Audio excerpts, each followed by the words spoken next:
concern is in deep trouble.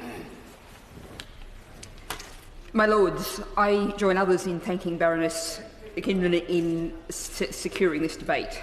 I have a foot in both camps here, I guess I could say. Until 2012, I was editor of The Guardian Weekly, in some ways a very traditional media publication, but I also hand-coded my first website in 1999, so I've always been on both sides. I want to focus on a couple of points that other noble lords haven't covered in the short time available. I particularly want to welcome the government's commitment in its response to a white paper on media literacy by the summer of this year. I know many government schedules are very pressed at the moment, so I hope that the noble lady can reassure us that that will be stuck to. Now, the review says that media literacy programs have often focused on young people. And will this strategy cover people of all ages, not just young people?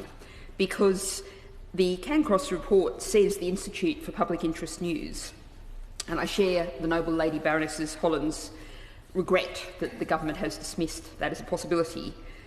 It said that should be the Institute doing the adult media literacy, so where are we going to do it if not through that mechanism? Because the fact is, I spend a lot of time in schools, universities and colleges, and young people are considerably more media literate than many of their elders.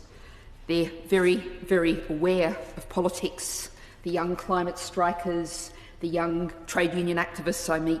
They're very, very politically engaged, huge argument for votes at 16 to bring in another issue, and they certainly can teach many of us a thing or two about media literacy. Some of them were teaching the other day about TikTok. That's huge. Yes.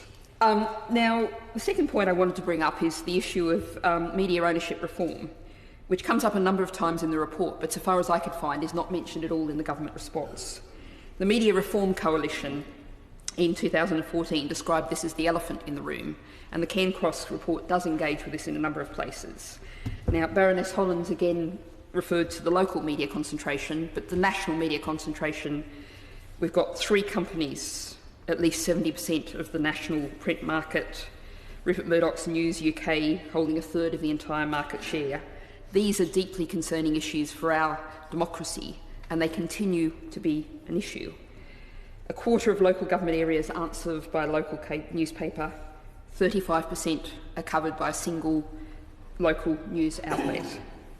Now, the noble lady Baroness Kindred, in introducing this, referred to the Yorkshire Evening Post and its recent achievement. I'd also refer to its sister paper, the Yorkshire Post, which did an enormous amount of work in uncovering the great scandal of the Sheffield tree felling of street trees. Without that, we might have lost even more trees and we might still be in the disaster situation. Media is crucial to our democracy. Local media is crucial.